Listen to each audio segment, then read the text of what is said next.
ধন্যবাদ।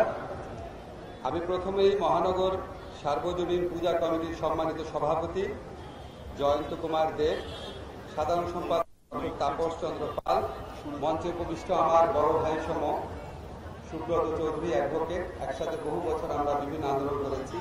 আমার ঢাকা বিষয়ের শিক্ষক আছেন চন্দ্র বড়ুয়া এবং এখানে উপস্থিত সকল অতিথিবৃন্দ, সবাইকে আমি জন্মাষ্টমীর শুভেচ্ছা জানাচ্ছি।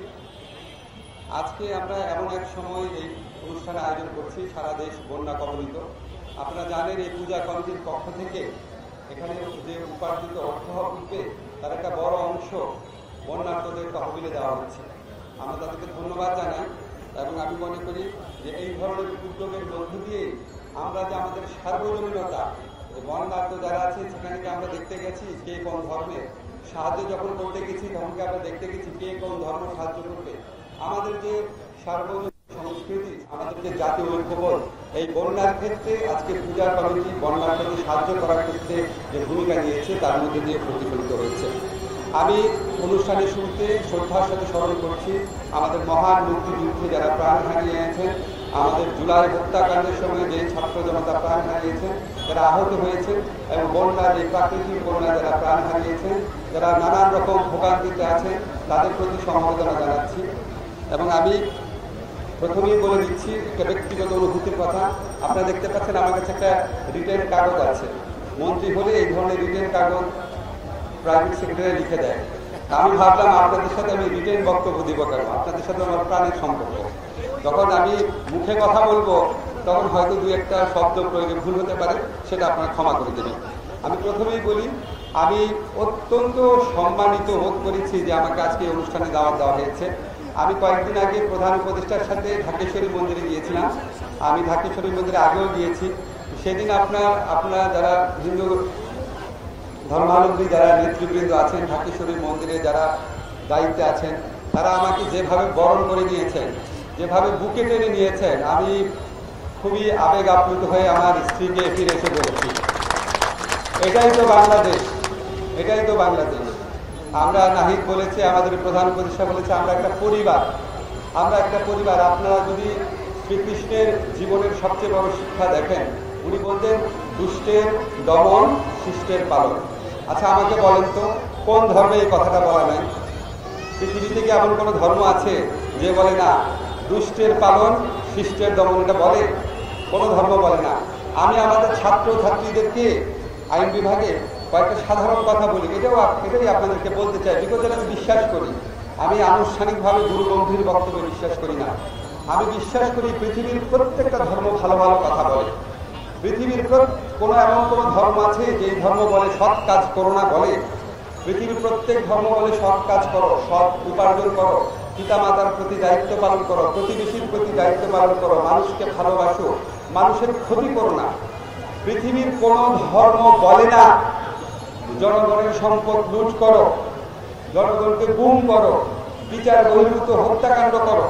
পৃথিবীর কোন ধর্ম বলে না জনগণের ভোটাধিকার কেড়ে নাও। পৃথিবীর কোন ধর্ম বলে না দেশের সম্পদ বিদেশে পাচার করো, লক্ষ লক্ষ কোটি টাকার সম্পদ পাচার করো। পৃথিবীর প্রত্যেক ধর্মের মূল বক্তব্য একই রকম।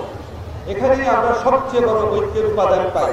এবং আপনি যদি লক্ষ্য করে দেখেন, পৃথিবীর সকল ধর্মাবলম্বী মানুষরা একই সাথেই উল্লসিত হয়, একই সাথেই ব্যথিত হয়। আমাদের মহান মুক্তিযুদ্ধ যখন আমাদের করেছিলাম, আপনারা জানেন আমাদের একজন সেক্টর কমান্ডার ছিলেন সিআর দত্ত। মুক্তিযুদ্ধ কি শুধু মুসলমানরা করেছে বা শুধু হিন্দুরা বা শুধু খ্রিস্টানরা করেছে? বাংলাদেশের মানুষ করেছে।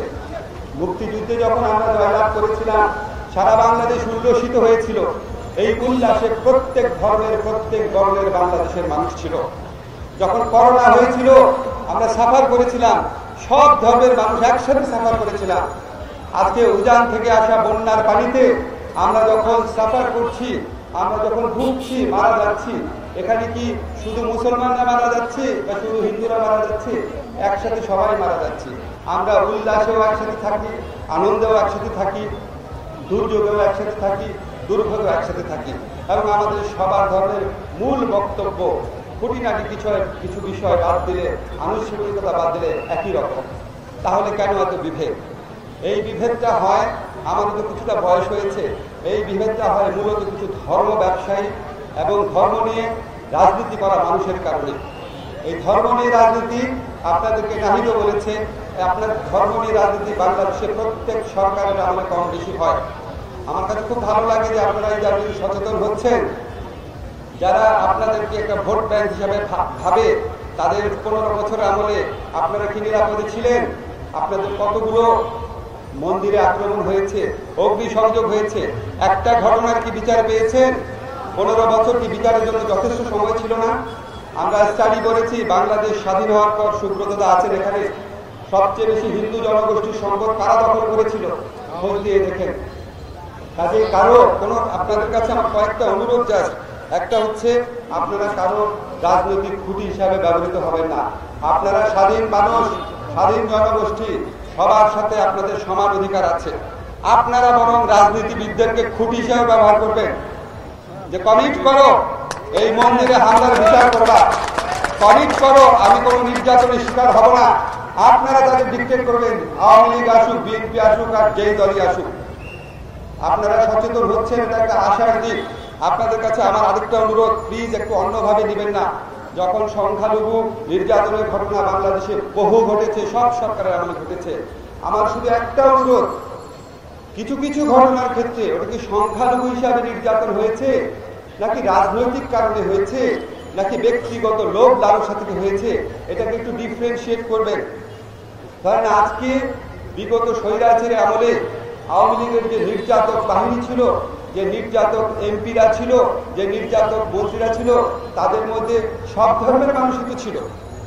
এখন আওয়ামী লীগের একজন স্থানীয় সন্ত্রাসী, সে যদি ধরেন খ্রিস্টান হয়, সে যদি হিন্দু হয়, বা সে যদি মুসলমান হয়, তাকে তো মানুষ প্রতিশোধ দিবে। প্রতিশোধ নেওয়া কিন্তু ভালো না, কিন্তু প্রতিশোধ যদি নেয়, প্রতিশোধটা কি তার ধর্মীয় পরিচয়ের কারণে নিচ্ছে, নাকি সে এত বছর অত্যাচার করেছে, সম্পত্তি দখল করেছে, মানুষ খুন করেছে, সেটার কারণে নিচ্ছে? এই ডিফারেন্সিয়েশনটা যদি আপনারা করেন, তাহলে সত্যিকার যে সংখ্যালঘু হিসাবে যে নির্যাতন, সেটার প্রতি মানুষের দৃষ্টি আরো বেশি আকর্ষিত হবে, মানুষ আরো বেশি সিম্প্যাথেটিক হবে। এটা আমার একটা অনুরোধ। এটা সব ক্ষেত্রে করা যায় না, যেসব ক্ষেত্রে করা যায় সেসব ক্ষেত্রে আপনারা প্লিজ করার চেষ্টা করবেন। আপনারা যদি মনে রাখবেন, আমার দৃঢ় বিশ্বাস যে বাংলাদেশের প্রায় সকল মানুষ, স্বার্থান্বেষী কিছু মহল বাদে সবাই, আমরা সবাইকে ভালোবাসি, সবাইকে ভালোবাসি। আপনি দেখেন, আপনারা আমাকে ইনভাইট করেছেন, আমার বিশ্বাস করেন, আমি নাহিদের সাথে কথা বলেছি, আমাদের মনে হচ্ছে আপনারা আমাকে ভাই ভেবেছেন, আমার হৃদয় আপ্লুত হয়ে গেছে।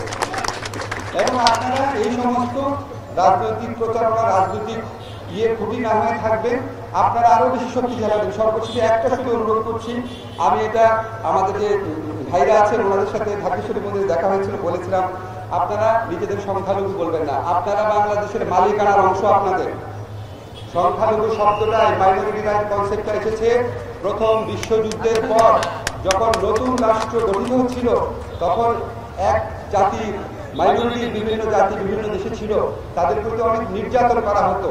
তো স্পেসিফিক্যালি তাদেরকে প্রোটেক্ট করার জন্য মাইনরিটি রাইটস কনসেপ্টটা এসছে। এটার মধ্যে একটা করুণা, একটা দয়ার ব্যাপার ছিল। এই কনসেপ্টটা দূর করে পরবর্তীকালে 1948 সালে universal declaration of human rights করা হয়। Universal declaration of human rights কেউ মাইনরিটি মেজরিটি না, ওখানে বৈষম্য নিষেধ, সবার ধর্মীয় অধিকার নিশ্চিত করা হয়েছে, আমাদের ধর্ম একই জিনিস করা হয়েছে, কিন্তু মাইনরিটি নামে কাউকে ডাকা হয় না। সুব্রতদা আছেন, উনি জানেন আমাদের সংবিধানেও কাউকে মাইনরিটি বলে না। আপনি মাইনরিটি না, কেউ মেজরিটি না, সবাই বাংলাদেশের নাগরিক, সমান অধিকার, সমান অধিকার, এখানে কোনো রকম ছাড় নাই। আমাদের সংবিধানে ক্যাটাগরিক্যালি বলেছে, সংবিধান, যে সংবিধান মুক্তিযুদ্ধ করে আসা, আমাদের মুক্তিযুদ্ধের নায়করা করেছিলেন, সেখানে ক্যাটাগরিক্যালি বলা আছে ধর্মের ভিত্তিতে কোনো বৈষম্য হবে না, সরকারি চাকরির ক্ষেত্রে হবে না, কোনো ক্ষেত্রেই হবে না।